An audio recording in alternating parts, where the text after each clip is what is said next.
Yep. This has been another. I don't know what's up with me. I definitely need to get back into the gym.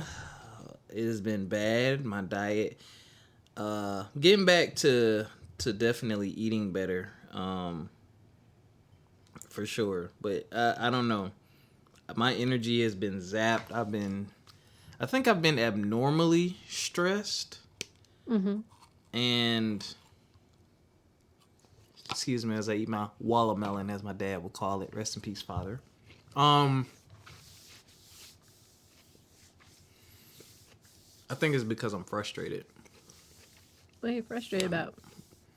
Life, I'm stagnant right now. Mm-hmm. Even though the chocolate queen told me she was, I shouldn't have said that. I hope she doesn't hear this. She might. If you hear this, I'm not dissing you. I promise. You know how I feel about you, girl. Um, I was told not to speak that into existence. You know when people say this, I'm just gonna say this in general, off me. There's a difference between speaking something into existence and acknowledging reality. Yeah. Like, to me, when you say don't speak that into existence, that means it's something that's not happening or hasn't happened. Mm-hmm. So it's like you can't say that when something is actually here. Like, damn, man, my car is trash. Don't speak that into existence. Okay, it has 3 flat tires and I need 5 parts in my engine and it won't start. That's not speaking. That exists. I'm not speaking it. I'm not giving that life, but it exists. I think people misuse that phrase sometimes. I Um, think they mean it as in like giving it energy. So I see where you're coming from with it. I the think that's where they're meaning when they say don't speak that into existence. Don't give that energy but because you don't have the wording energy. is wrong because if you say Yeah. speak into existence, I'm not speaking it into existence because it exists. Yeah. It's uh, more like if you said my life sucks. Yeah, you speaking that one into existence. yeah, and I think you got to be careful because the opposite can happen too, right? People get hoity-toity and they ignore stuff.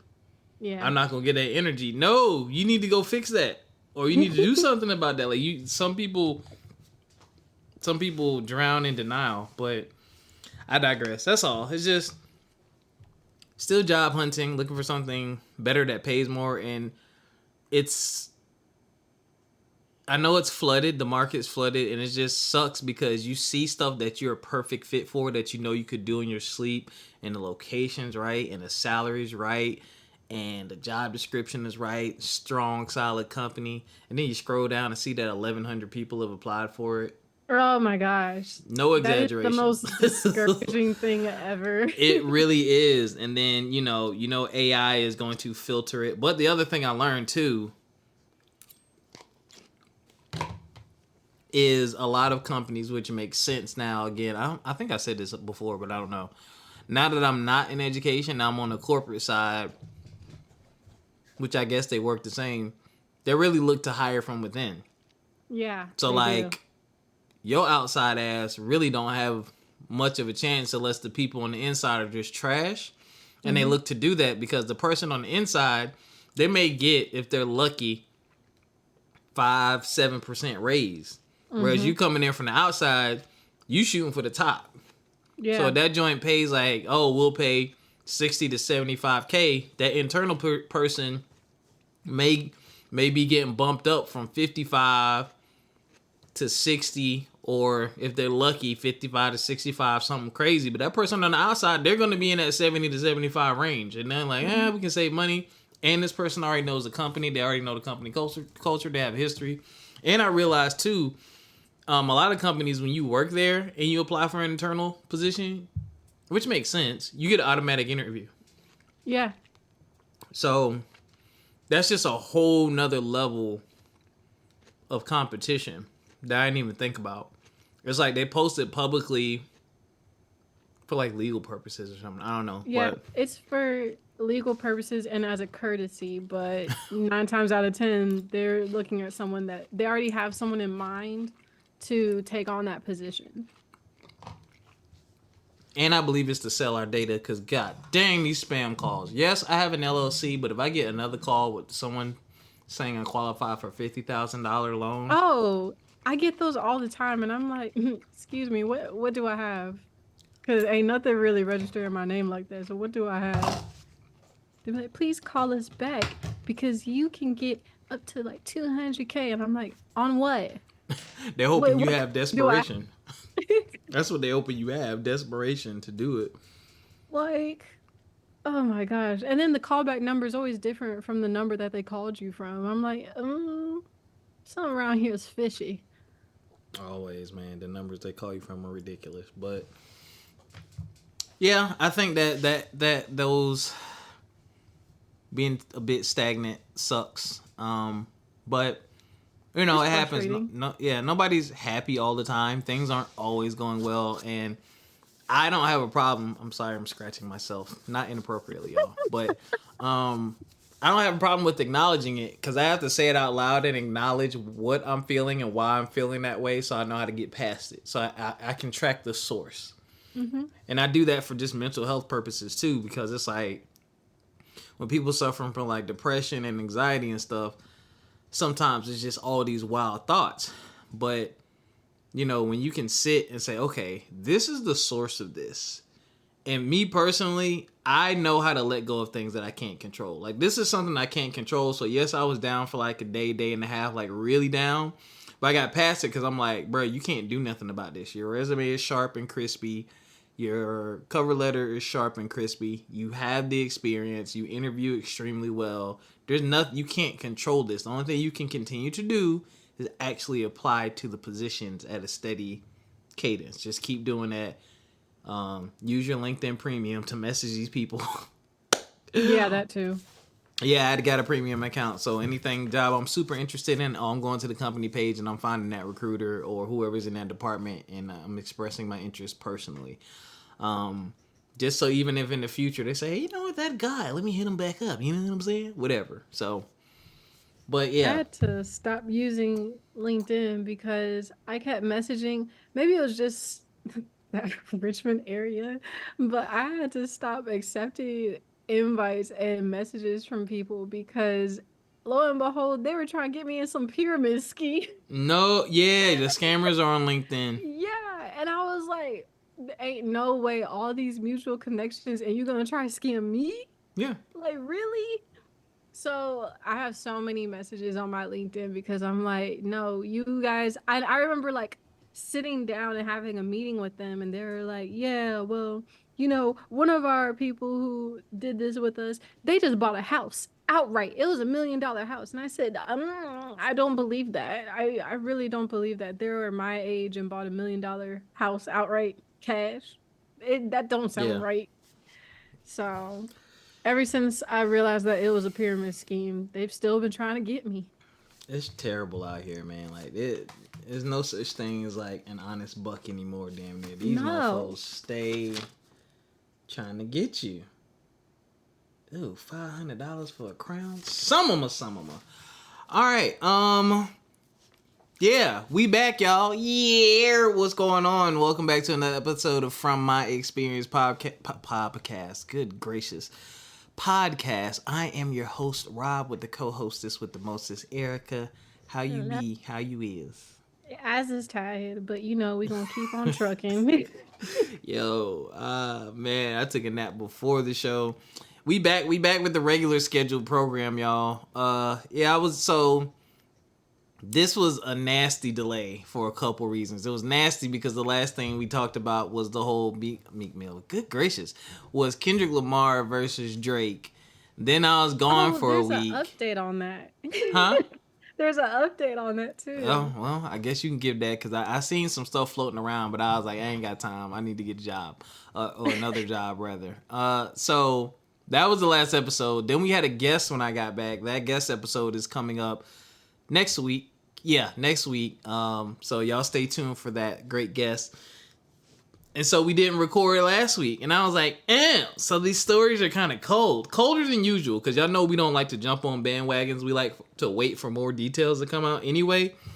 But yeah, so sorry for the delay, y'all. Life was really kicking my butt, and scheduling conflicts and stuff kicked in. But we ain't going nowhere. We ain't quit. None of that craziness stuff. We gonna be here.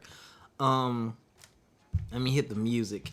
Yeah. We bite. Erica is gonna break down some great stuff today. We're gonna have. I'm really gonna enjoy this discussion, and we're gonna bring up some interesting points. And I want y'all out there on social media to pay close attention to what you're seeing, and I want to see if y'all agree with me. I really do.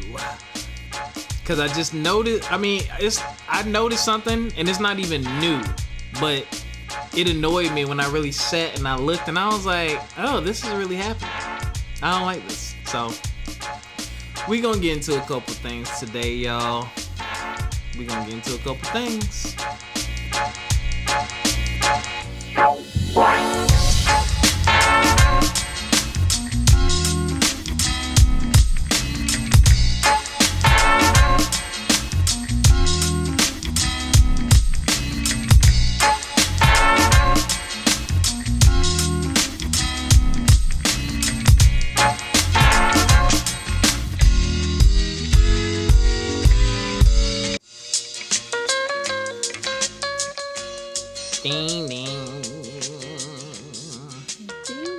You don't wear contacts, do you?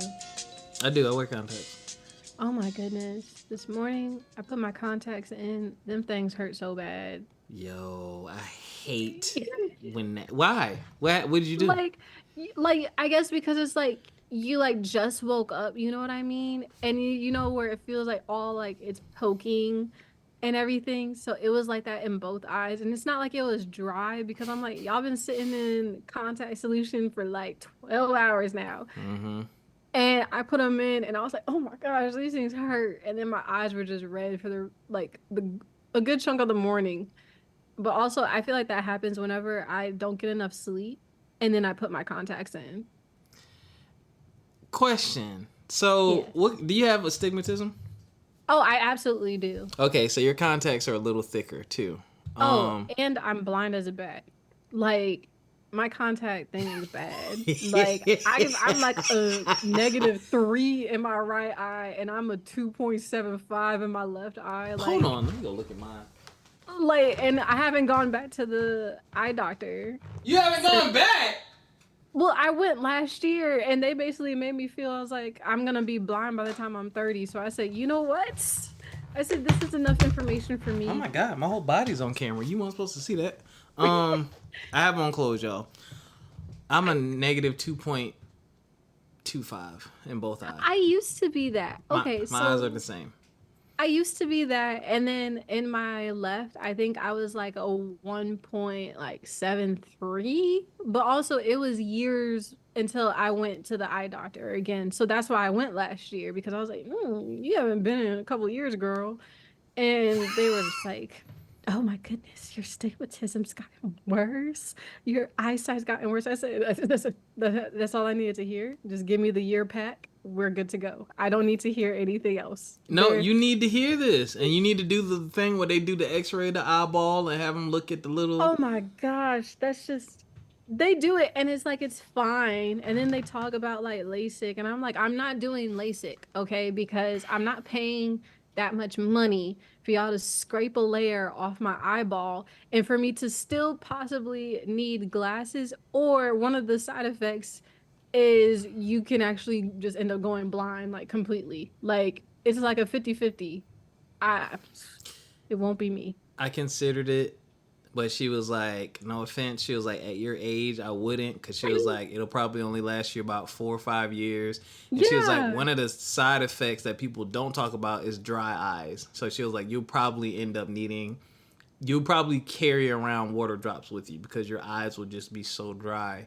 And I was like, yeah, no thanks. So now I get glasses and contacts. It's not the hassle. And also, if my eye doctor, if I ask her, like, you wear glasses, girl, you ain't consider LASIK? And she say no, I'm like, all right then. Yeah. You don't have to consider me either. But she older. It's not for older people. It's for people. Actually, LASIK is best for people in your range, but I still wouldn't do it based on what you said and what I've heard about it. Because I'm like, I could not imagine just having dry eyes. But yeah, I'm like you. I'm listening, and I done got to a point where I'm lucky because my eyes are they're close enough to the same where I tell them, write that script the same for both eyes. So, Oh. yeah. So I can buy a pack will last me 6 months. Oh yeah, I get a Yeah. year pat. Yeah, I me get too.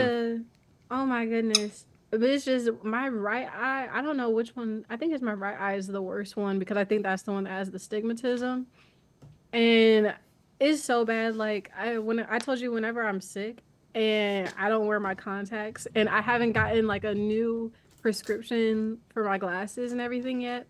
I haven't ordered those yet, but Terrible. I picked up these glasses that I had back in like high school, and I I'm kid you done. not, I put them on, and my dad came to the doorway, and I could not see his face. It was just blur. I was like, "You here?" I can't even tell that you were still here, brother, because I couldn't see Where's you. my end button at? Where's my end button? Listen, what the heck is this? I need to delete this and get protection for my computer. Yeah, I have borderline astigmatism. So, actually, I've been on the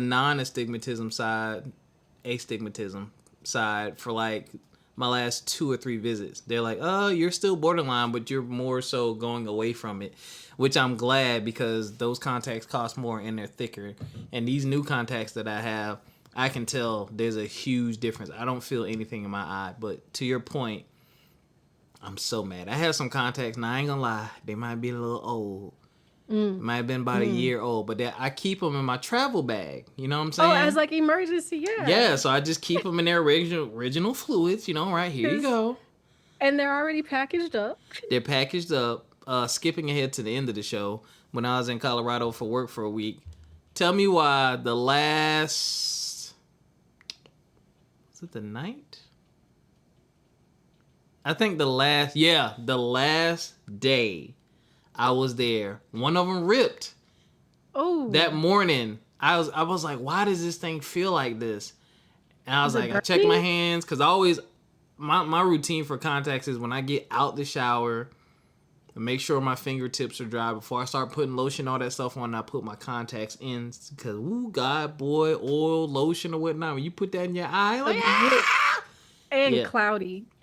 yeah, you be done. But it had a little rip in it, and I was so mad because I'm like, yo, these are brand new out the pack, and all I'm doing is wearing them to work, and I'm taking them out when I get off work because I wear glasses for the other half of the day. And I'm like, you Mickey freakies. I'm like, how dare you rip on me, brand new this week? And I was like, you know what? They probably just old and worn from just sitting in the juices. So I don't know. Mm. That pissed me off, but I'm sorry that happened to you with your contact. That sucks.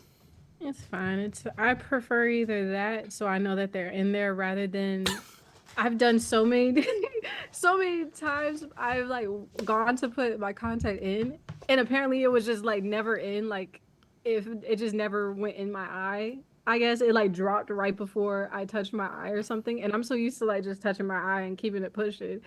And I remember one time I was sitting here like I had given myself a headache because I was like, am I going crazy? Like, why hasn't this contact moved? Like, you know how you have to like move Yep. your eyes around? I Mm-hmm. was like, why hasn't it moved? Like, what's going on? And I was sitting there like rubbing my eye like crazy and like crazy. And I had to like put a flashlight up against my eye and look. I was like, where is the contact? I can't see it. You thought you done lost it in the back of your Yeah, I head? was so mad because like my eye got red because I was just rubbing it and rubbing it. I said, "Where is this thing?" Like I was getting so mad, and come to find out, it just popped out my eye at some point, and I didn't even know. Yeah. So, That sucks, man. and for some reason that happens to me a lot is that I'll be sitting like at my desk at work and be sitting there typing whatever, and then it's like bloop, just pops out my eye. I'm like, "Are you serious?" But if you were dry, you could have just said something. Like I'm so confused. Let me find. You might have big eyeballs or something. I probably do. I don't have that issue that you be having. Like now, I do. There's been a couple times I forget it's in, and I rub Mm-hmm. my eye, and that motherfucker is like, It's a phew, and I'm like, oh shit, like I gotta drive in 5 minutes, and then I don't be having solution on me. It's bad. That's rare though, but again, that's why now I buy both. I buy glasses and I buy contacts, especially since glasses are stupid cheap now. Yeah. Stupid. Like the glasses I have on right now have transition lenses, Oh. all the yada yada yada. I think I paid like $1.80 for them. So Okay. yeah, nothing fancy. And I think I might actually get some more. Who I need knows? to look on the websites. I'll send you the website I use. It was very cheap. Oops, I missed the remote thing I'm supposed to do on whatchamacallit. Oh well. Ahem. All right. So, all right, ladies and gentlemen, we're gonna get into some topics. The first one we're gonna talk about is the most uncomfortable one, which has been happening. And yeah, relate talking about this, but we cannot skip over the P Diddy video that came out of him chasing or running down Cassie and preventing her from getting on the elevator and physically attacking her and kicking her while she was on the ground. Um, And taking her things. yeah, and taking her things. Some people are calling it that's kidnapping, domestic violence, and just it's sickening. Um, for me personally, it was another sickening reminder because we see so much stuff. I didn't feel the way I feel like I should feel about seeing it. Like just the shock that I should have had didn't really hit, and that sucks. Um, and also, I think back to earlier episodes when allegations were out, and I made sure to continue to say, we don't know these people, we don't have no investment, no ties with these people, and we don't know. We're just waiting for the facts to come out. We don't accuse or point the fingers on hop on celebrities' backs because we don't know. They're people just like us. They just took advantage of opportunities or they had special skills and talents that got them further ahead financially, popularity wise.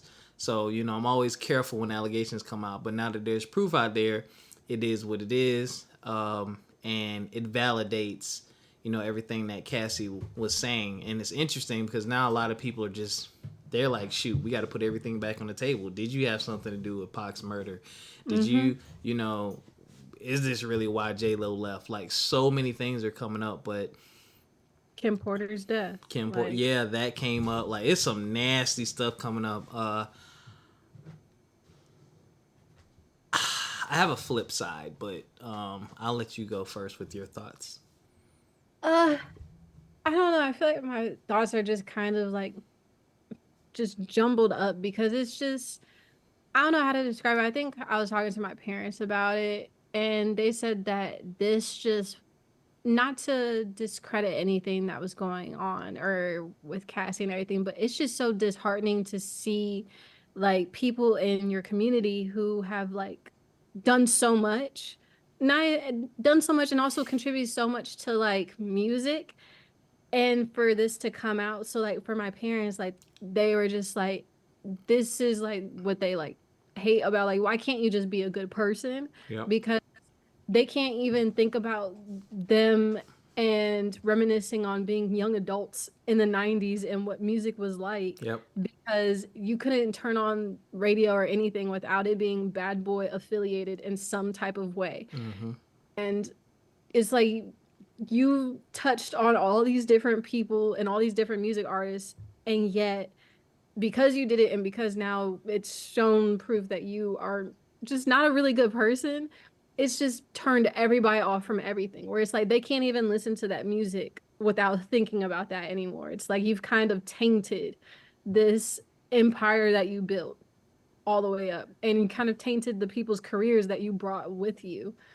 So, You just hit the flip side I was thinking about. We on the same page. yeah. That's the flip side I was thinking about. I for lack of a better word, insert adjective, not adjective, synonym. We've been watching our heroes fall in the nastiest, ugliest crash and burn way. And the nasty, the McNasty, super nasty side of things is, I'm going to say this because it's the truth. I'm going to leave my opinion out of it. But this is the truth, and it's nasty. It's nasty all the way around. culturally, our counterparts protect these types of people, depending on how heinous it is. Typically with children, no, like you're dead, you're done. But our counterparts still uphold those people and let things slide and sweep it under the rug because they want them to be able to maintain and uphold everything that Erica just said. We don't do that. And I'm not saying we should do that, but it's interesting to see the stark difference. Like with them, you'll see it, you'll hear about it sometimes, and it just kind of moves on. With us, it's dragged, and I'm not saying it shouldn't be. I'm just telling you what I see. It's dragged. The one thing I really hate, and this goes into something I want to talk about, the lack of originality that's happening with social media. We'll get into that. We drag it. First of all, it's a traumatic situation that people, they don't care about the victim. They care about views. They care about views. Because I saw skits and memes and haha stuff immediately after. And I'm like, yo, Cassie just had to relive probably one of many scary moments in her life. And she was so young dating him. Super young. And y'all already literally are making skits because you want clicks and views, because you want to be first. But how would you feel if that was your sister or your aunt or your mom, and someone decides to try to make light of a very serious and dark situation immediately after? Like, even the greatest of comedians know, too soon. You know, everything ain't meant to be memed and joked about. I mean, we do that, and I think the desensitization, and just the detachment of just taking anything serious. It's like, if that was heinous, that was serious, and your mind goes to, oh, I need to make. How can I profit? Right? Yeah. How can I profit? How can I make a skit? But to your point, it's just interesting to see the difference, because there's people of every community that do these heinous things, but the way we treat it and the way we drag the person and the way we publicly tear them down and burn them to the ground versus other communities is a stark difference. And it's just interesting that it's so different. And I think this is just me, because I'm not ingrained in those cultures. I think a lot of them do that because they still want their cultures to reign supreme. They still want to be looked at and viewed a certain way. So for the benefit of the culture, we're going to take your heinous, we're going to deal with you in the family over here. You nasty, you did what you did. We're going to deal with you in the family because our culture and our people still need to be looked at a certain way. We don't do that. And again, I'm not saying whether either way is right or wrong. I'm just telling you what I see and what I've experienced with my own eyes. And it's nuts. It's nuts. And everyone from the top of our community to the bottom, every podcaster, everybody is going to talk about it and drag it and do all these extra over the top things. And I just don't see that with our counterparts. Again, I'm not saying one is right, one is wrong, what is better or worse. They're just different.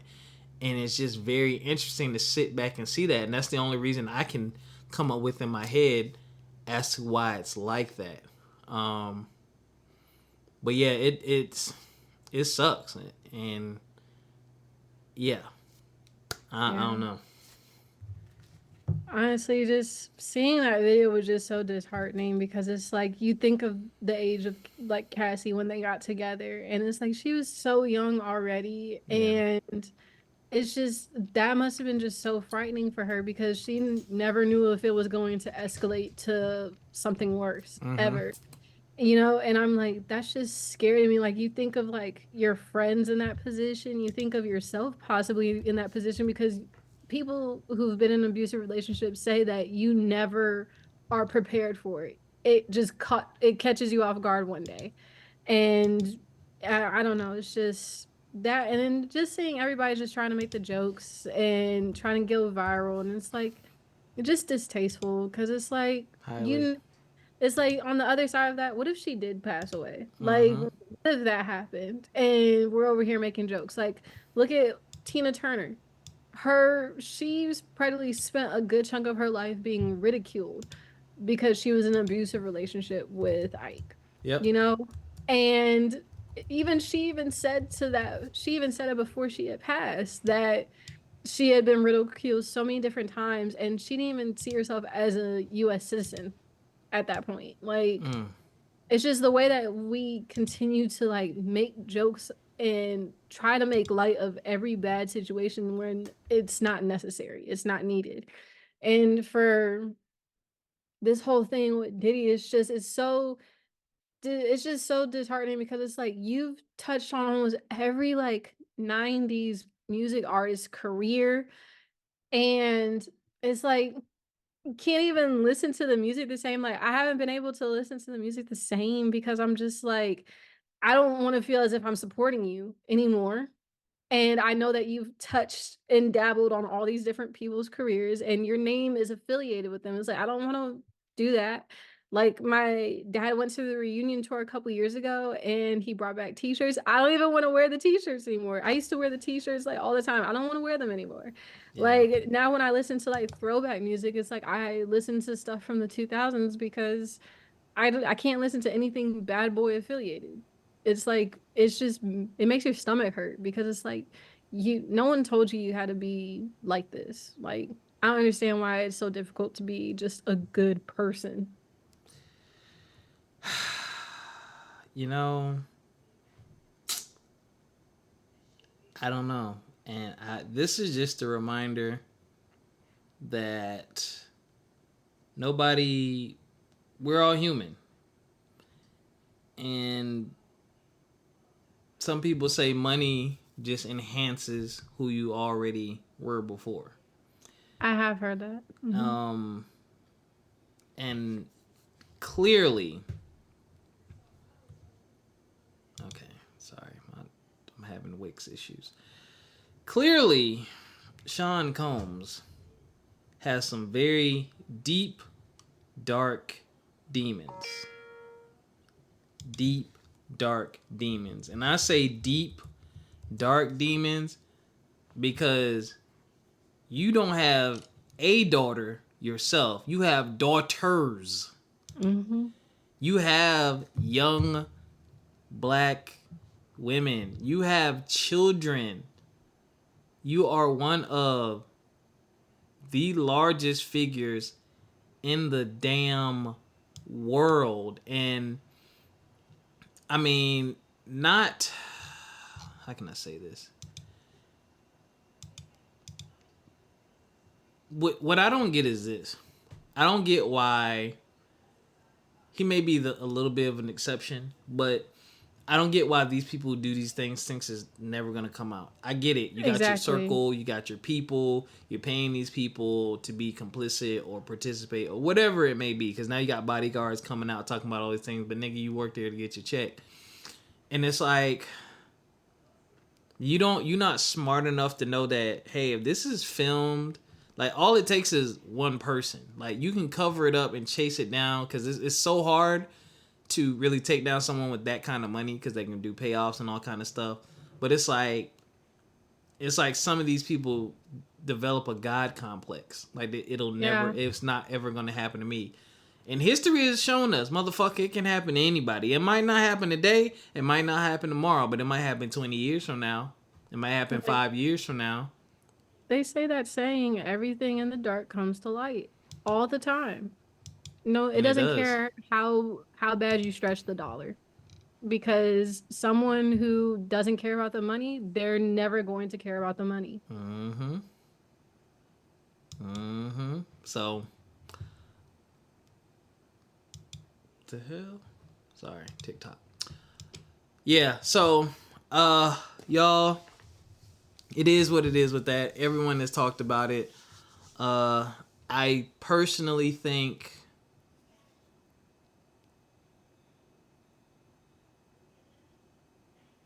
it's over for Diddy as far as being in the spotlight.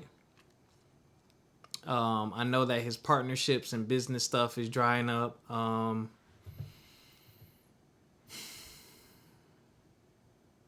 trying to watch my words.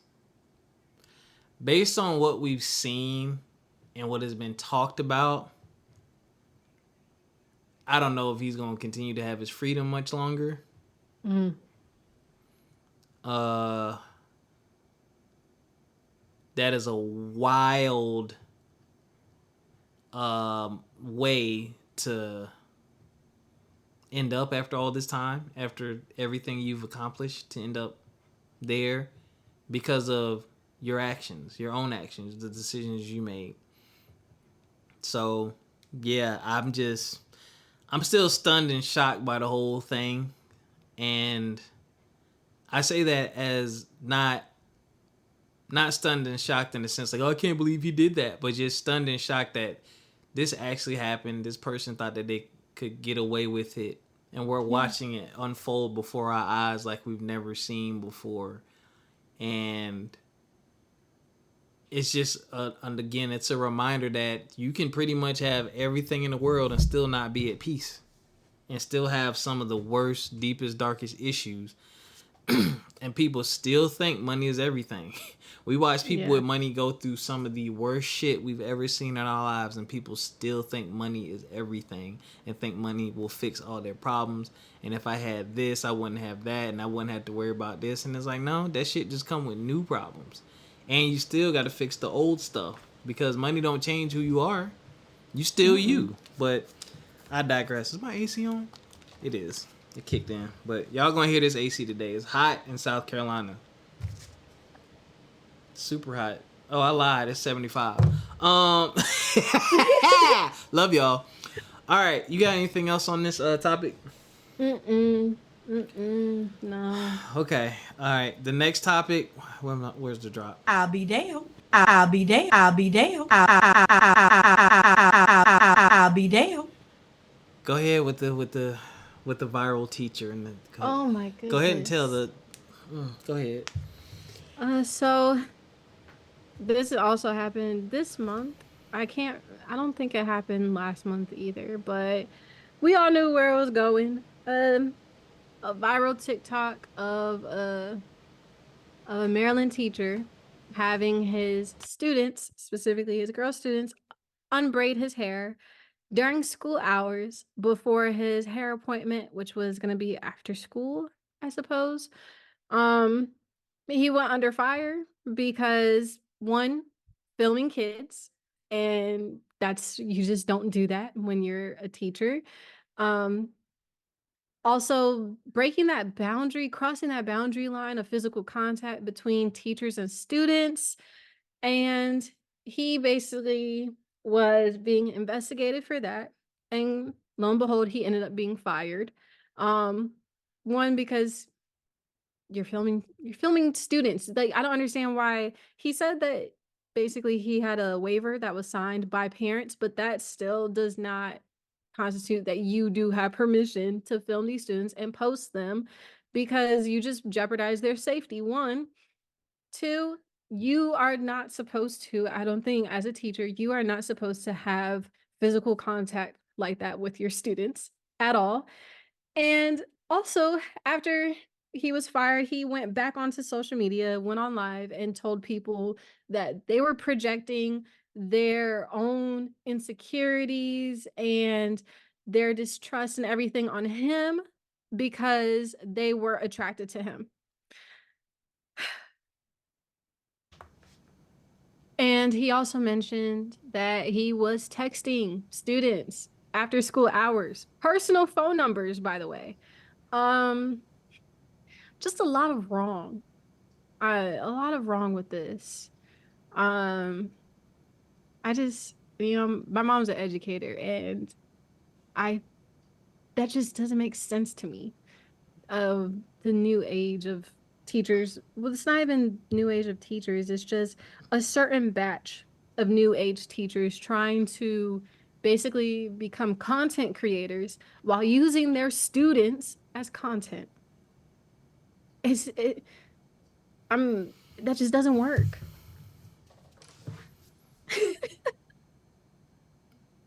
Did you say why they were unbraiding his hair?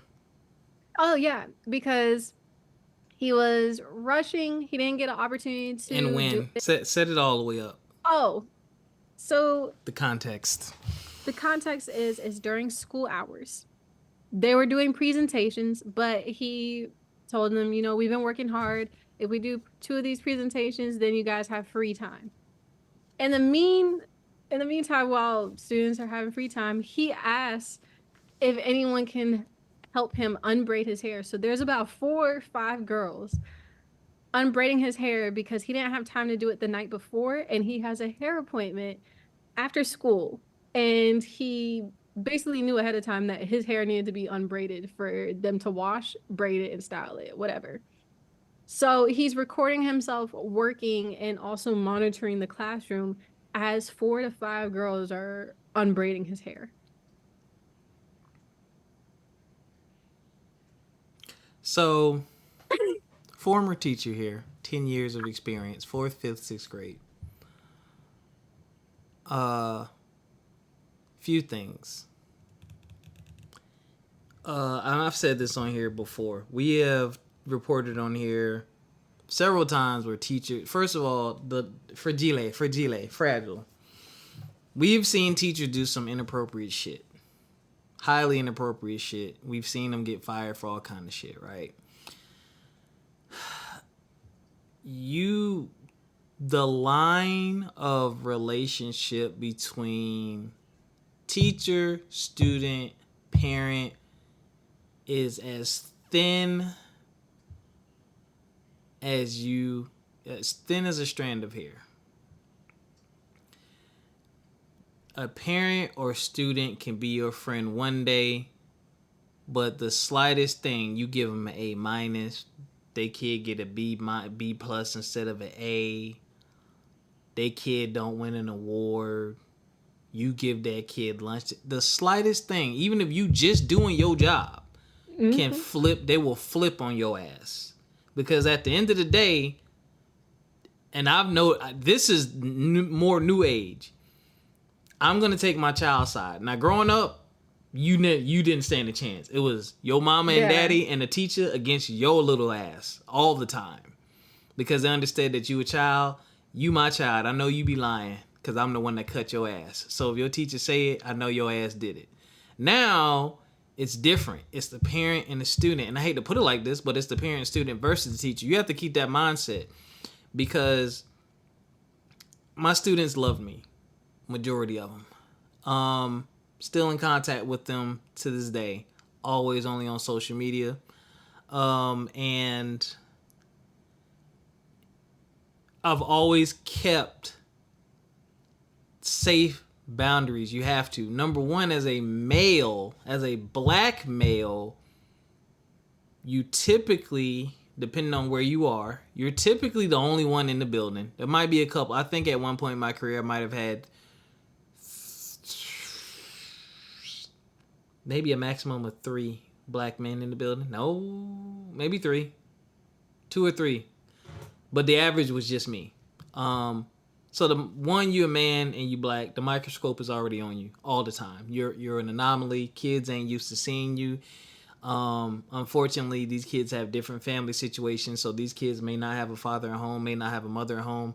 So I get the complexities of kids looking at you in a different way. I had a little girl call me daddy one time by accident.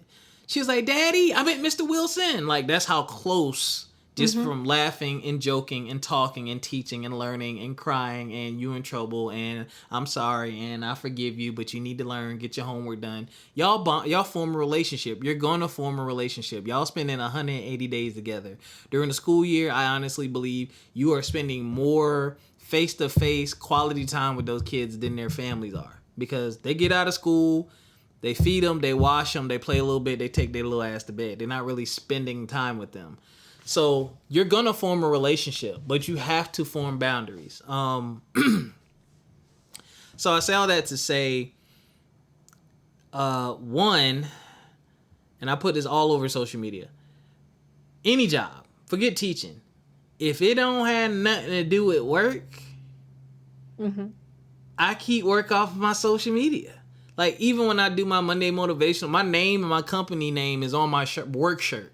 So when I do Yeah. social media content in the morning, because I don't do it the night before sometimes, I look back at the video to make sure you can't see the name of the company and you can't even see my name on the shirt. Like, I double check that because they have nothing to do with one another. They have nothing to do. I don't talk about my company on my podcast. They're separate entities. I can still be a content creator and keep my professional life separate. Now, if somebody listens to this and has a problem with something that I say, then it's personal because this ain't got nothing to do with my company. I'm not representing them right now. That's number one. Number two, you are dealing with children. In this country, specifically, or any place, children are just off limits, period. Period. You don't want an accusation. You don't want an innuendo. You don't even want people guessing. And it makes me wonder what's happening with the training. Because, like, when I came in, one of the things they pushed, ladies, never be alone in the room with a student, especially a boy student, with your door closed. Mm-hmm. Fellas, same thing. So whenever students were in my room, one, I made sure if my desk wasn't visible by the door, I would go sit at a student's desk. They would go sit at a student's desk. My door would be open. So if someone walked past, they could see both of us. I made sure that I could always be seen and the conversation could be heard to protect myself. Right? Things like that. Physical touch, like you said, is frowned upon. Fist bump, high five. Maybe you're not even supposed to hug. Maybe a side hug. We were allowed to do side hugs, but like a full frontal, oh my god, no, none of that. And then you ask, hey, are you okay with the fist bump? Like, boundaries, right? But, bruh, even and this is a known thing in teaching. You're supposed to teach up until the last day. Is the expectation. So when there's quote unquote free time or they get to quote unquote do their thing, you still need to make sure it's education based and you still need to make sure that you are quote unquote doing your job. You are blatantly putting yourself on display at work, not doing your job. And you already have frustrated, upset, and sometimes struggling families who are looking to place that anger somewhere. And that frustration somewhere. There's enough stories out there to show. And if you're a teacher, there's enough coworkers who have told you about parents and how they are. So why would you put yourself in a position to where parents can see you at work with their kids, possibly in your classroom or digging in your hair, not working? They're going to hit the fucking roof, as they should. Why is my child? And you got a hair appointment. So that means your hair is dirty. Mm-hmm. So you got my child. Let's not even get into what their grades might be. Okay? Possibly. We don't know, right? But you have this child digging in your hair while you at work. Imagine anybody at any job outside of a salon getting their hair taken out at work when they're supposed to be working. McDonald's, Walmart, Target, GameStop, the club, Lowe's. Ain't nobody trying to see that. You at work. You supposed to be servicing. And even when you're not servicing, especially if you're not servicing and doing like the lax time in your classroom, that's the last thing you should be recording. You shouldn't be recording anything. But there's a list of things you shouldn't record. That will be at the top of the list. Yeah. That's the top. Me not doing my job and having students take my hair out. So I'm gonna pause there because I got more and I've been yappering. But what else you? I'm just like, when I saw the video, I was so annoyed because interesting. in all of the times that I've been around teachers because my mom's a teacher, but not only that, but the amount of teachers that I've come into contact with, and I don't care if we've had like a close relationship, we've had a close relationship outside mostly, and that's probably because they were my mentor, but we have never crossed a boundary like that. You know, I have like, yes, you can be a mentor to someone as an educator, which is what he's basically trying to say. Like, he's trying to have authentic relationships, this, that, the third. Good for you, but you still have to be professional about how you do it. And I've had mentors galore throughout all of my public school days and everything, but never crossed a boundary where I felt comfortable enough to play through their hair Yeah. ever. And never have they made it seem okay. And also, it's I don't care if you got a waiver from the parents in your classroom saying that you can record and post your students. You cannot, because I know that one of the like big things about why kids you're not supposed to post kids in a school setting, you're not supposed to post them then, and even in journalism they taught us to blur out any kids that you see because you never know anyone's home situation. You don't know if those kids are in witness protection. You just gave Mm-hmm. someone the ability to like hunt them down, track them. You don't know if it was witness protection. You don't know if they're coming from like an abusive situation. You don't know. I was like, so you're actively putting kids in danger. One, when you don't know. Two, another issue that I felt with it is while yes, your intentions may have been good, but and I agreed with what people were saying where you don't know what their home situation is and you don't know what other adults they've been around. So if you Mm-hmm. deem it okay that they can play in your hair, another adult can deem it's okay. So in a way, you're kind of letting them know, yeah, it's okay if someone asks for you to like play in their hair. And if that leads into something else, like where did they get that from? You basically the trusted Mm-hmm. adult in their life. Like if a teacher said, it's okay if I give you hugs, and grown adults were trying to give me hugs left and right, I automatically would think it's okay because Mm-hmm. I'm young and impressionable. Like, it just, the whole situation is like, you didn't even come to think about this in a professional and safe setting at all. Like, between that and also, I, I don't know, it always it not weirds me out, but when it's like this group of like new age teachers and they're within my age group, and I'm just like, there's already scrutiny because you're young coming into the profession. Mm-hmm. And because of the closer in age range you have with students, Mm-hmm. why would you even bend those lines and cross them even just a little bit? Just even just to say, oh, well, I'm trying to build something authentic, an authentic relationship. There is no relationship. Once dismissal happens, there is no relationship. That just it doesn't flow. And just to look out for yourself because you know that you're coming into a profession where students they suffer from what is it, limerence? Because they're young and they don't know, and even like the tiniest thing could give them like some burst where it's like, oh, I have a crush on teacher so and so. Mm-hmm. You don't give them any ability to do that. It should be strictly like black and white. It shouldn't be any gray matter with that. It's just uh and then go on a whole woe is me, like you're a victim on social media. And it's like you haven't even taken into consideration that maybe some other kids in the classroom found it uncomfortable. Like I probably would have been one of those students who was uncomfortable if I saw a teacher doing that and I'm sitting in that classroom. I'm like, I'm uncomfortable because it's just you don't know. It's Mm-hmm. all of it. And it's like you just didn't even bother to think. And also, he was being investigated before this situation even happened. Like Huh? not being investigated, but he already had red flags raised about him apparently before they did a full-on investigation on him.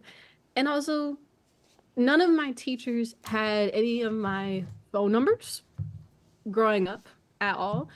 Not even in college, they didn't have my phone number.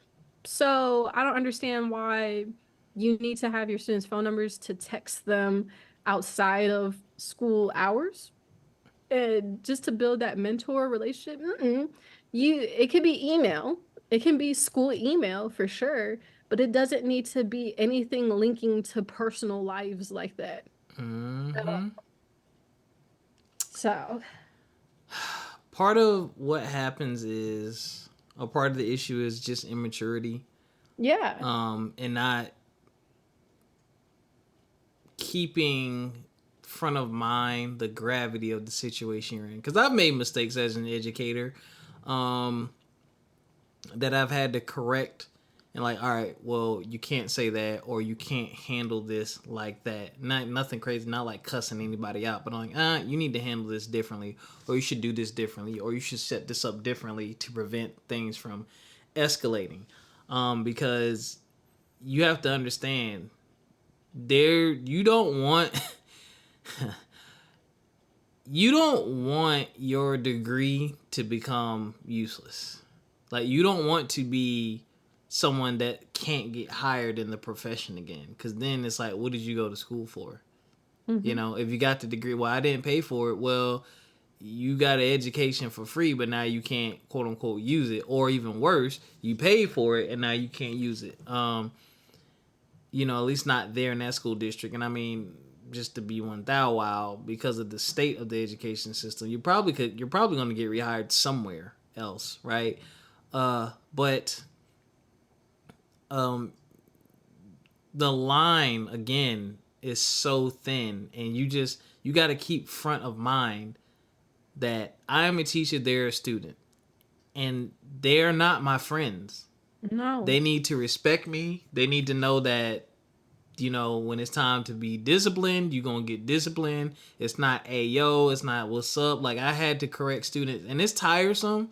And I know that's an easy out, to the friend route, the cool teacher route. That's an easy out. But if the kids don't respect, one, the kids won't respect you the way that they need to, right? Two, it weakens the dynamic that the kids have with the other teachers. They need to understand, because like I've had to, like, some kids have come to me like, oh, I don't like such and such guys. So I'm like, well, it doesn't matter if you don't like them, you still need to respect them. They're a teacher, just like I'm a teacher. I said, the same way you come in my room, you do that. You need to do that over there, because I'm like, that's my coworker. Like, that's who I work with. That's who I plan with. That's who I'm with when you ain't here.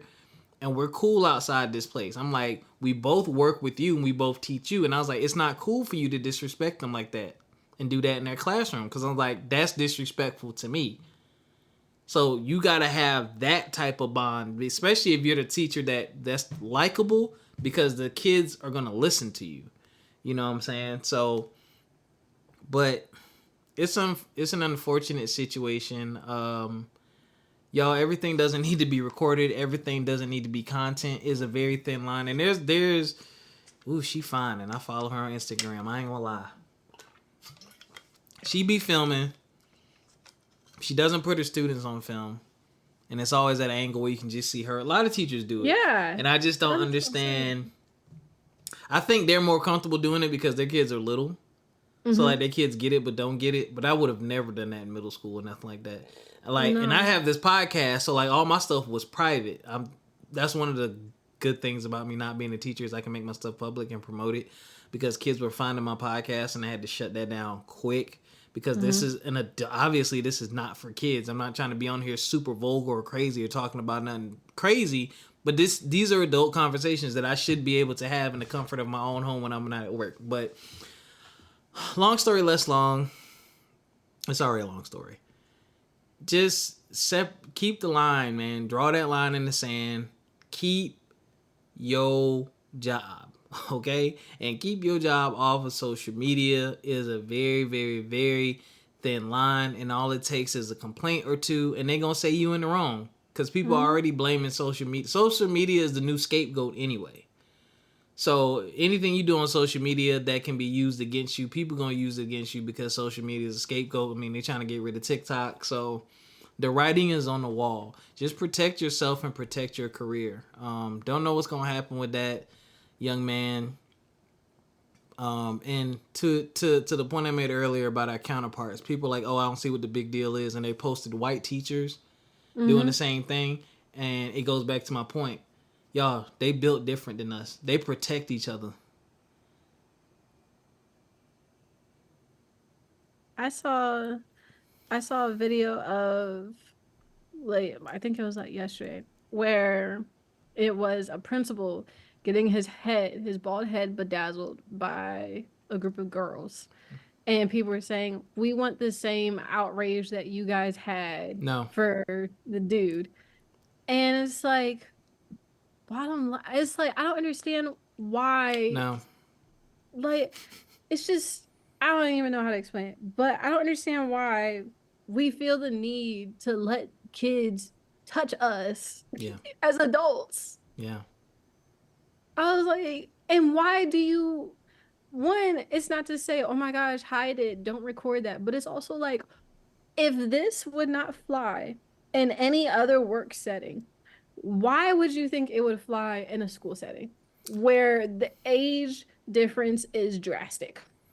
Let me give y'all some more context. This is something y'all don't know. Something I don't know. As a teacher, I know this.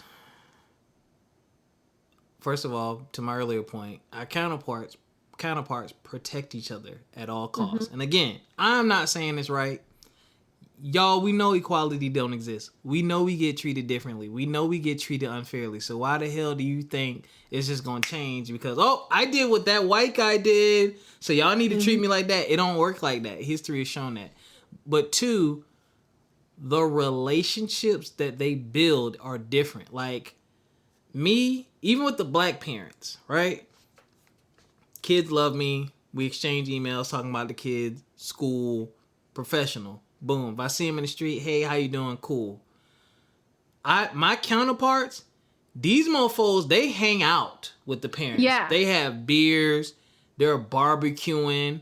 They're buying each other like outside of work. A lot of them are actual friends. Like a lot of them grew up together. Their families know each other. So though, yes, it is still quote unquote inappropriate, the context in the relationship is far different. It's far different. Like some of them was like, oh, you're teaching my third child now. They know each other on not sexually, but an intimate level. I use the word intimate. Cause now, and I could have done the same thing. Like, man, I've had parents invite me to all kinds of stuff and wanted me to do all kinds of stuff because I've taught siblings and theater club and we're having this and we want you to like all this stuff. I never wanted to do any of that, but a lot of my coworkers did. So when it came to the kid, they already had they truly had the parent on their side. Cause now I've seen you at work and how you're with my kid, and I've seen you outside of work. We done got drunk together. It's levels, y'all. It's levels to the connections and the relationships. And again, this is not me justifying anything or saying one is right or wrong. I'm just telling you the facts of the matter. What I've seen with my own two eyes is different. And we already know we have to move different. It's different for us. And again, not saying it's right, not saying it's wrong. It's different. I'm seeing it. So you talking about, blah, blah, blah, keep the same energy. They're not going to do it. No. They protect each other. They ain't going to let that white man lose his job over that. Not a principal. No. So I digress. Off of that for me. Anyway, you got anything else? No, I just be smart. I don't understand why. I mean views. No. Like, it's like everything is trying to go viral so that you can TikTok instead of have the job that you have. Like, I don't know. For anything dealing with kids, keep it off social media, okay? Stop trying to make that your content. Yeah. If you really wanted to go about it in a smart, mature way, where you are talking about building these authentic relationships, maybe those should be your videos where only you in the camera are talking about how to build authentic relationships and mentor these students. And that's about it. Instead, you got them playing up in your hair. Like, there was different ways to go about it. You chose to do the lazy way. And now I got you. I'll be damned. Thank you, Erica. You read my mind. This goes into my next topic, and then we're gonna get into the lighter stuff, y'all. Yeah. I really hate how, to Erica's point that she just made, social media is making people lazy. Like, where is the originality? Mm-hmm. Like, it used to be challenges, and now, like, I'm literally seeing people do the exact same skits. Yes. Like, there was one Now, it was funny as hell. One guy just does it better. Don't know who did it first, don't care. But there's this guy, he's a white guy, heavyset white guy, and he has a wife. And he does stuff where he puts himself in a compromising situation where he doesn't want his wife get in trouble with his wife. And one of them, he's on the elevator. Girl gets on, tight pants, booty, jiggling. And he has a bottle, and his wife is standing next to him.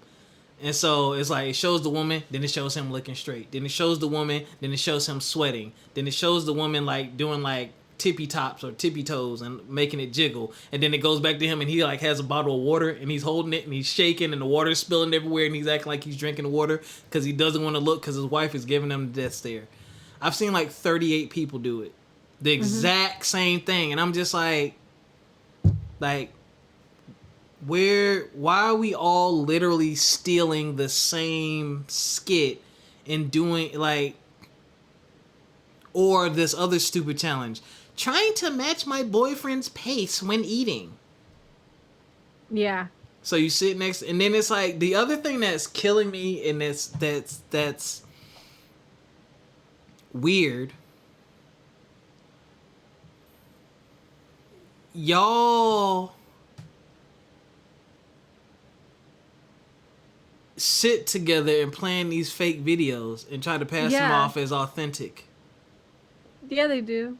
Because they think that theirs is going to get viral faster than everyone else's, depending on how much flow and motion they have in the followers. Mm-hmm. But people, I don't understand why people do it knowing that people are going to go and find the original and post it in the comments. Yeah, and I just like, you're trying to pass this off as they don't know the camera's right there. Bruh, based on the angle and the fact that it's broad daylight, they're going to, and the fact that phones are quite large nowadays. Yeah. I'm pretty sure they see that camera there. It's like, babe, oh my God. Like, now some stuff you can tell is authentic. Mm-hmm. But some stuff, or they're just really good actors. But some stuff is just like, this ain't even original. Yeah. It's not even funny. It's not even entertaining at this point. And I get it. It works for some of y'all. Some of y'all have tons of followers, and some people have this La La Land thing about what life is and what life looks like and what they want out of life, and you're representing that for them, so they engage with the content. But for someone like me, I'm like, yo, this is your life. Y'all sit together and plan these skits and pass them off as like real things that are happening, like y'all really live this life every day. Like, you're just like, y'all are basically playing out the emotional clips from TV shows. Yes. Like when you watch a TV show, how the TV show takes you through the ups and the downs and the lulls. Y'all cutting out all the lulls and y'all just taking moments that happen in life and just reenacting them in different ways in these little bite-sized clips to get people to watch y'all. And it's weird to me. And there's not many. I can't think of many that I watch. There's only a few people that I follow family-wise because it's authentic. Because one, it's like typically a baby and a little toddler. You can't script that. The toddler, you don't know. They show the toddler a balloon. You don't know what's going to happen.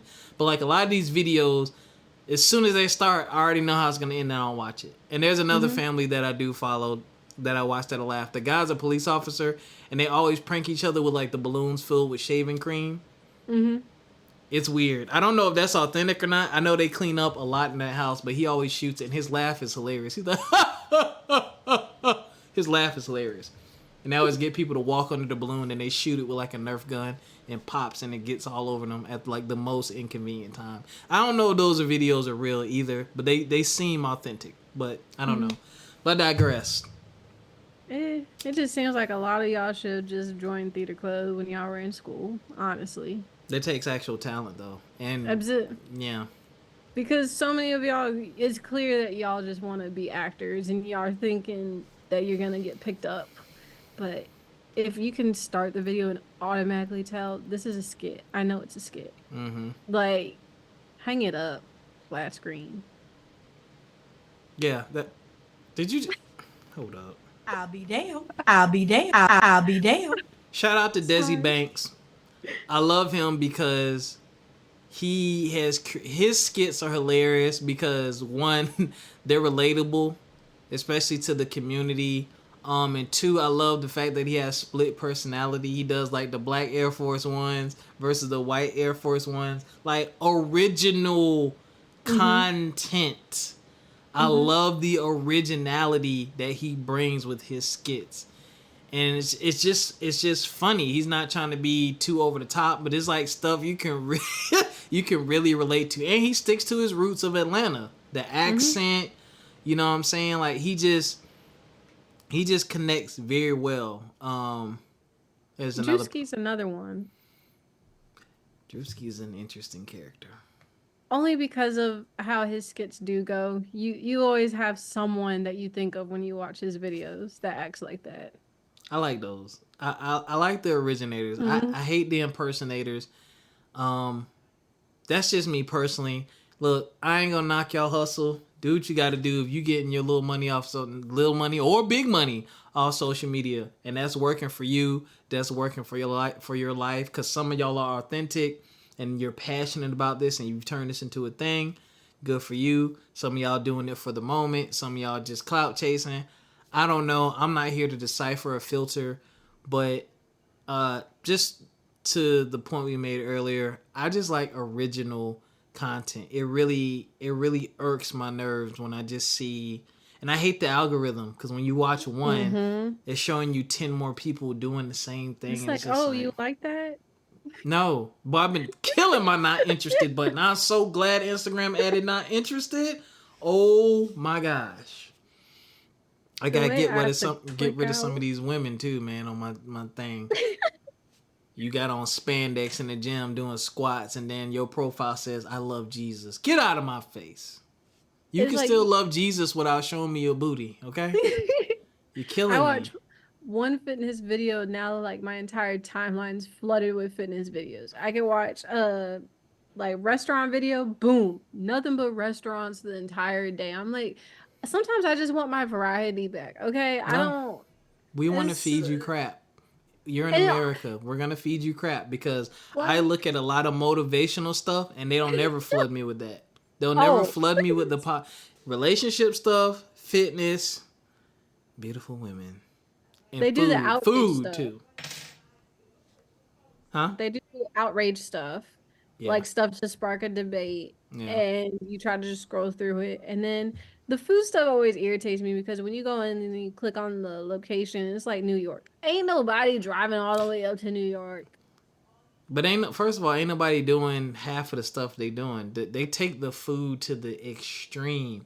You got an 8-pound cheeseburger, then you put fries on it, then you dip it in Cheese Whiz, and then you fry it again, and then you cut it in half, and it looks raw, and you're like, oh, it's so good. What? Or you bite into it and the cheese explodes. Like, it's too much. It's too much. Everything is just over the top and not real life, and but it's social media, and I accept that. And you know, social media is not even. I'm probably on Twitter more than anything else, or quote unquote X, just for the conversation because the fluff is gone. You know, you can post stuff on there, but it's mostly a flowing conversation, which is what I prefer because the social media stuff is just so filled with just unoriginal content now because everyone thinks they're a creator. Everyone wants to go viral. Very few people are being original or actually entertaining or providing you with anything of true value, even a laugh. Some of y'all just ain't even funny. Like, it's not, yeah, it worked for that person or something, but some people are being their authentic selves and you can tell, like, yo, this is like, if I was around this person, this is like the vibe that they give off. And some people, you like, okay, you're really trying hard to imitate or emulate, but I digress.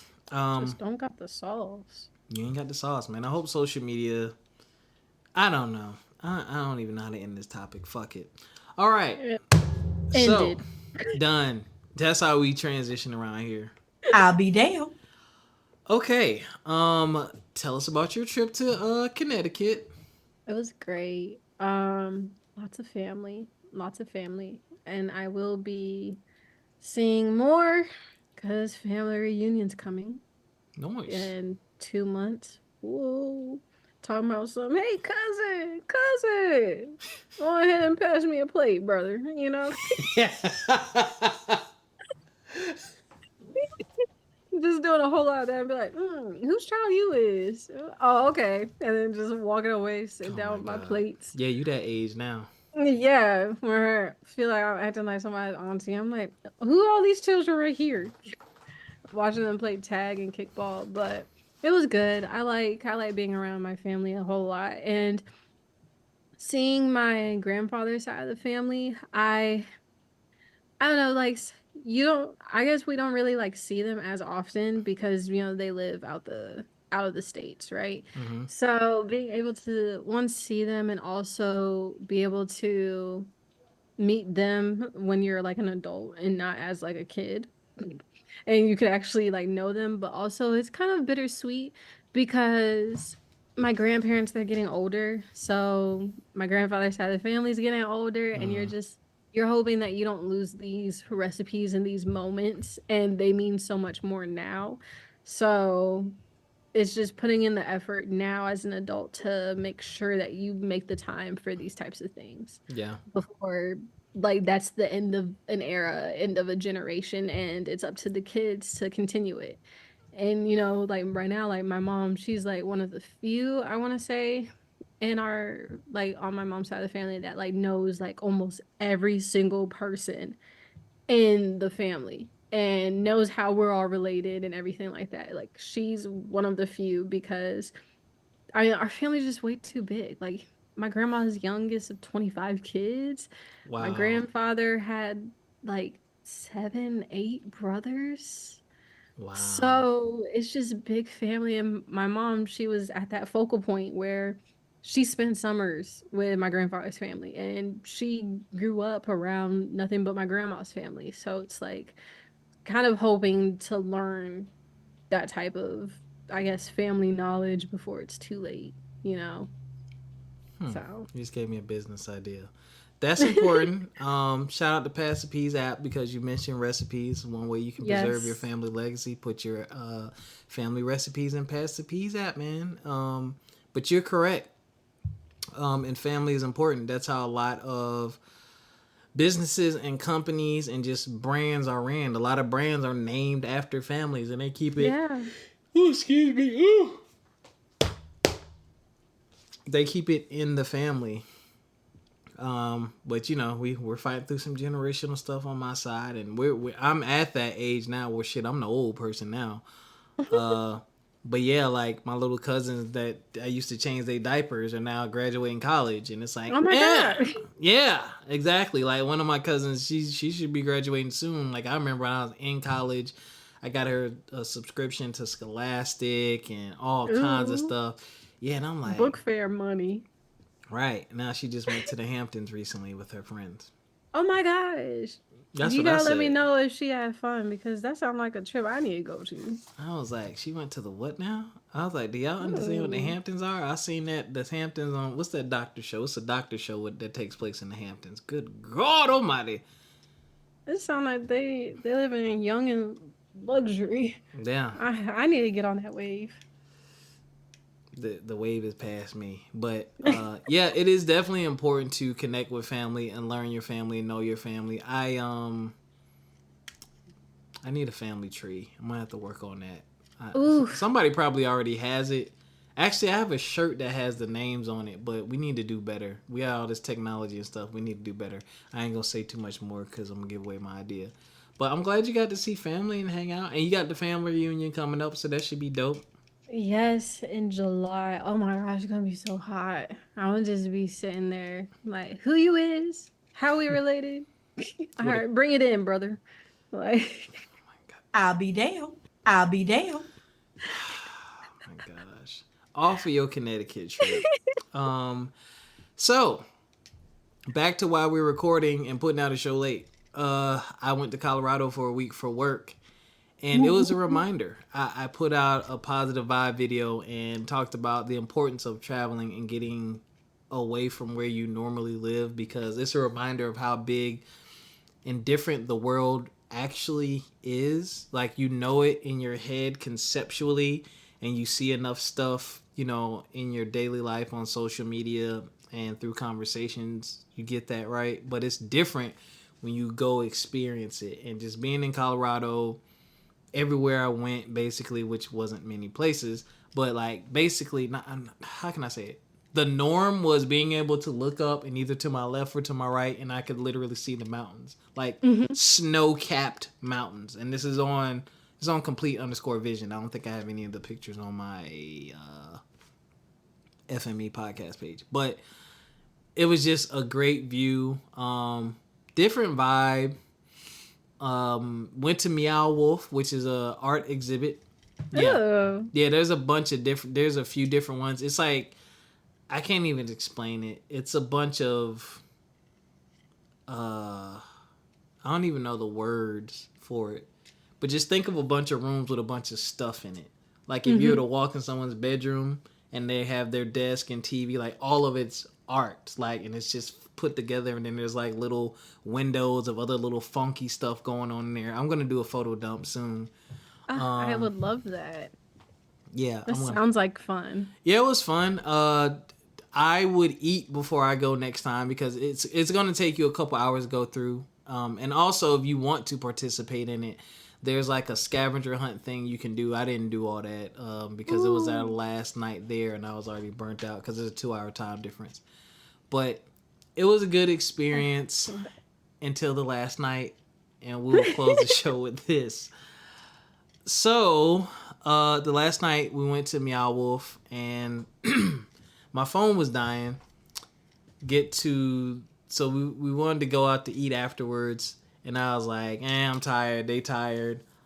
And what's the team? Where was I? The Nuggets were playing that night. So a lot of places were packed. So we were like, we're going to go to this spot that we went to for lunch earlier in the week. It's 5 minutes from the hotel, blah, blah, blah. Parked the car in the parking lot of this shopping plaza. It's kind of like an outdoor outlet type shopping plaza. And where we parked was literally, it probably was a 30-second walk to where we were eating at. It was right there. Like, literally, we could have sat in a booth to where we could look out the window and see the car. Well, we eat, drink, watch some of the game, laugh, talk, blah, blah, blah. We come back out to the car. These Mickey Freakies done tried to steal the freaking rental car, y'all. Like, I'm like... I'll be damned. I'll be damned. So I'm a little saucy, but not really. Get to the driver's side, and I look. And it didn't hit me immediately. And my coworker was like, I was wondering why my door was unlocked, but we had it was a Kia, and apparently Kias at some point, I'm not gonna put that on them now, were easy to steal. Obviously they didn't steal this one, but they busted up the steering column, broke the back window. Fortunately, they didn't see my phone. I normally never leave my phone in the car, but it was about to die. Like, I literally had like 20% left, 15%. And you know how sometimes like where you can rest your elbow on your car door in the driver's side, that little slot. Some people, y'all had to slot the hole where your shit will fall into the abyss. And some of us have a little pocket there. Well, that car had a little pocket there, and that's where my phone was. So if you wasn't looking for it, you wouldn't see it. And my merch from Meow Wolf, which I spent a nice little pretty penny in Meow Wolf. Because you know merch already expensive. I got my slippers. Did you see my slippers? Let me see the slippers. Oh my gosh. Wait. Where'd you go? Oh my gosh. I'm so jealous of your slippers. Wait, it looks like... Are those slippers that you... Oh, I was going to say, are they slippers that you could wear as you're mopping? Yeah, you can dust mop with them. Yeah. Oh my gosh, I'm so jealous. So they was like $35. No, they was expensive. Nice. They were like $50 on the website, but they were on clearance, like markdown at the actual place. So I was like, oh yeah, and they had my size and they're comfortable.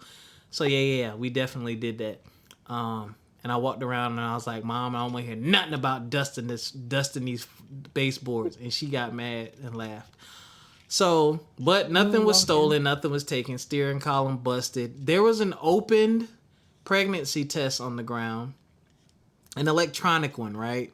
But it was the test itself was busted open, so you could see like the electronics on the inside. So I'm assuming something in there is what they use to try to hotwire the car. Is what I assume, because I was like, I don't know.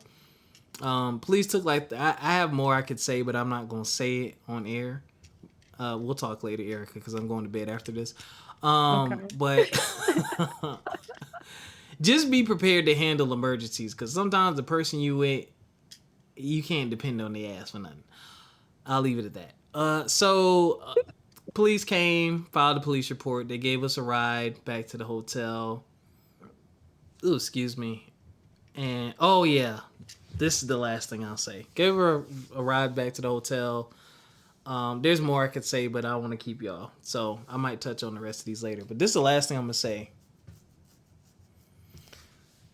Warning, vulgar language. Warning, vulgar language. Do not listen further if you do not want to hear vulgar language. Warning, vulgar language. Warning, vulgar language. If you do not want to hear vulgar language, stop now.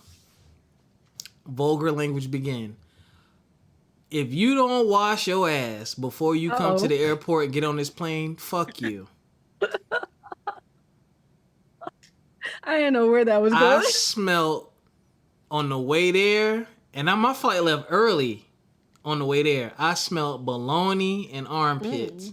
Why are you that stank? Now, this is the one that got me.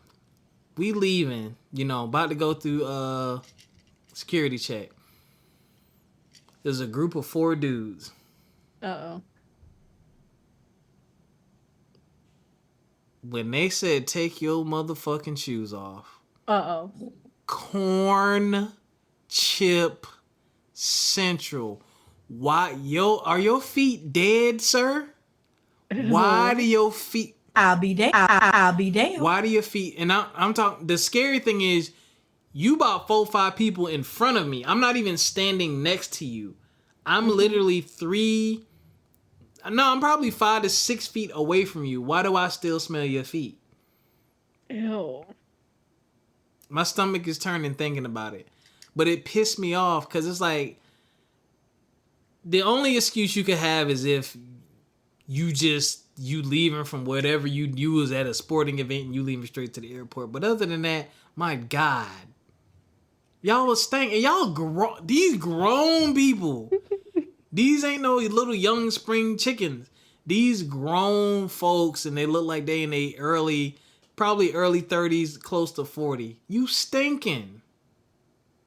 They knew they smelt it.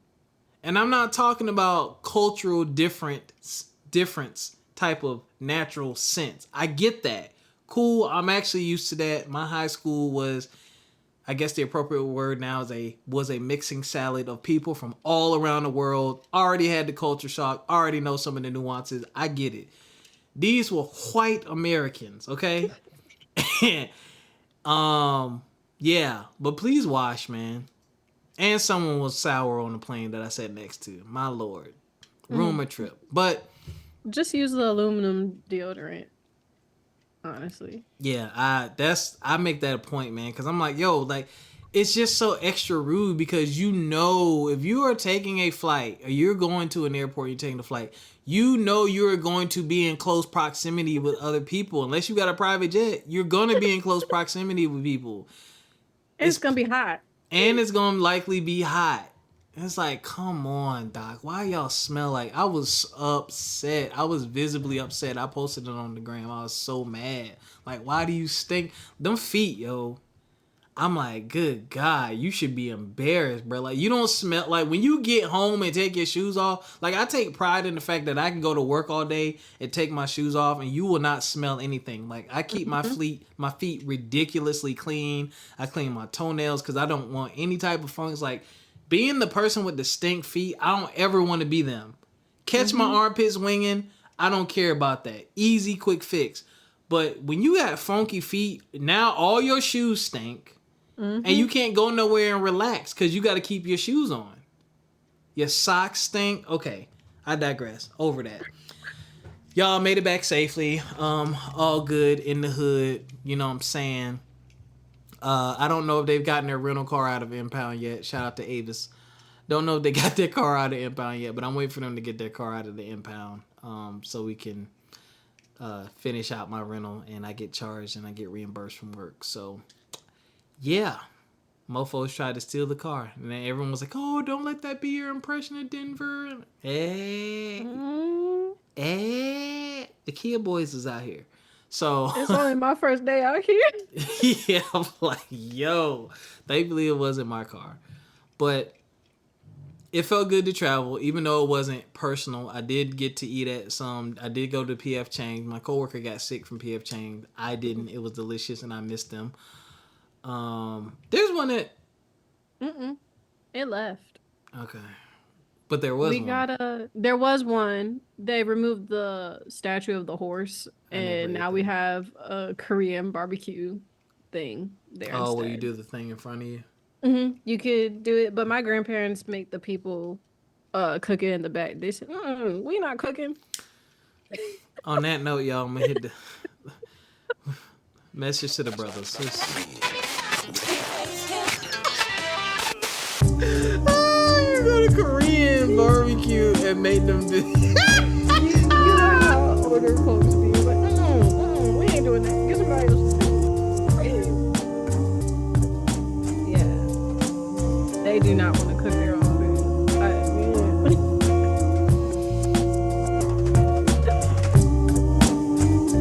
Oh my God.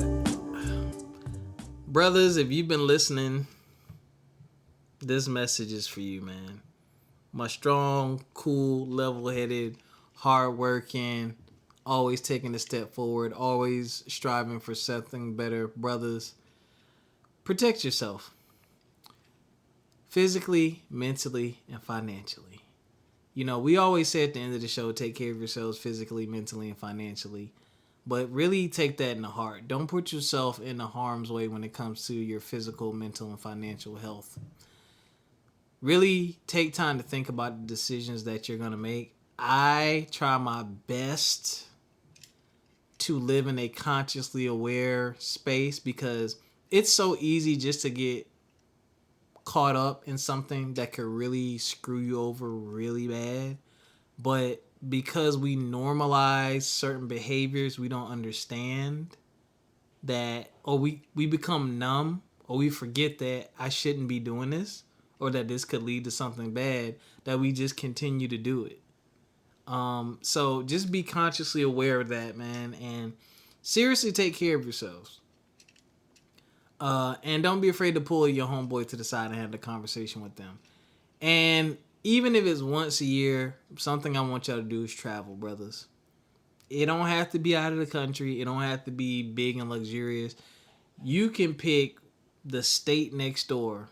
You can pick the city next door or a major city in the state that you live in.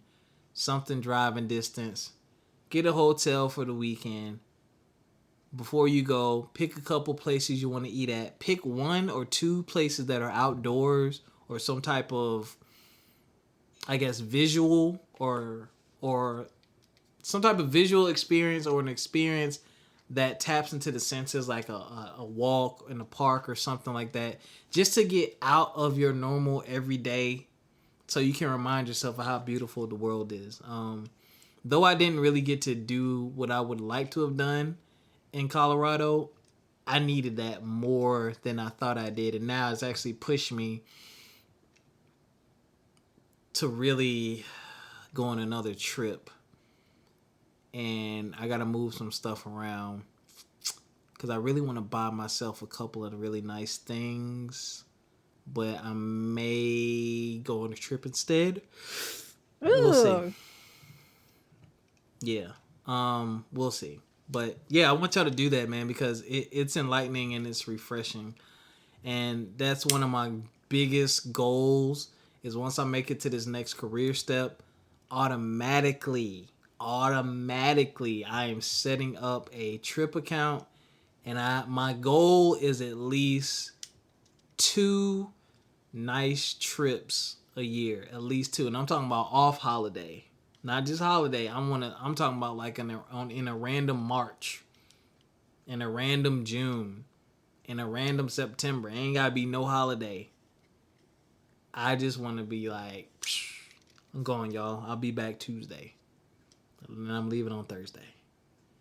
I want to do that. But that's all I got, man. And that's all. You got anything else before I cue the exit music? No. I think what you talked about just now was saying figuring out if you want to buy yourself something nice or going on trips. I've kind of been on that same thing. And today I'm deciding I'm gonna buy myself some. So I'll be damned. I'll be damned. And it's so hard. One thing I want to yeah. buy, I'm going to get fussed at, but I don't care. I don't currently DJ anymore, but I still have my DJ equipment because I still want to learn how to scratch, and I still enjoy DJing and playing around in my house. Don't ask me to DJ, y'all. I'm not doing it because people are annoying. It's hot. It's sweaty. The equipment is heavy, and I don't have any modern music, so I can't do it. If it ain't mid to late 2000s, like Nelly, Ludacris, Nas, Jay-Z, Mobb Deep, Ja Rule, 50 Cent type of vibes. Probably some other people I'm missing. Outkast type of vibes.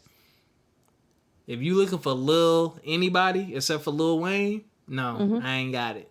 I'm telling you now. Drill music, I ain't got it. I'm telling you now. So, but I digress. But there's a piece of DJ equipment I want really bad from Native Instruments. It's their only DJ controller, their newest controller, and it's on sale. It goes on sale rarely. I think it goes on sale twice a year. And it's on sale right now, and I've been eyeballing it, and I'm like, you're going to buy this, and you're not going to use it for at least another probably 6 months, but you'll have it because it's on sale. Because I'm a DJ. Well, I could use it before then because I could actually. All I got to do is plug in my headphones, and I can DJ in my head. See, so it's destined for you to go ahead and purchase. It ain't. 'Cause that price tag, I said, ooh, I could do it, but ooh. When's the last time you bought yourself something nice? And on that note, y'all, cue the exit music. We love y'all. Thank y'all for sticking with us. An extra long episode, but we have some catching up to do. Hopefully we made you laugh. Hopefully we made you smile. Hopefully we made you think about some things in life, because it can get serious out here real quick, quicker than you can expect. So just seriously, take care of yourselves physically, mentally, financially. Protect your damn job. Sorry, I didn't say this. Definitely, I wish a lot of peace and prayer and blessings to any victims out there, or anybody, going through or that can relate to any of these things. Trying to choose my words carefully. Dramatic pause. From the victims to the offenders. We're all human. I'm not excusing any behavior. I'm not saying all is forgiven. I'm not saying how anybody should feel right now. All I'm saying is I just wish peace and healing for everyone involved. Whatever you went through that is resurfacing, that is bothering you, whatever you're currently going through that you may not be understanding, that may be tearing your life apart, and whatever you may have done that is now coming back to haunt you that you must deal with for the foreseeable future. As a person, whenever you find the strength, whenever you find the opportunity to work on yourself, cue the music back on, take advantage of that and do that. And that's what I'm just going to leave that at that. As someone who's been through a lot of things and seen more than I've cared to have seen and hasn't been perfect and has made bad decisions, I see both sides of the coin, and I know what it's like when people ride or die with you and have your back and give you grace, and I know what the opposite of that is as well. So I'm just speaking from personal experience. It's very easy to point the finger in general, not talking about anyone in particular, anyone we talked about tonight specifically, but just in general, it's very easy to point the finger. But it's much harder at times to forgive and to give people grace. But that's what you want when you fuck up. So just saying, that's just something to think about. We not perfect. We're not perfect. And again, I'm speaking in general. I ain't shooting nobody no bell.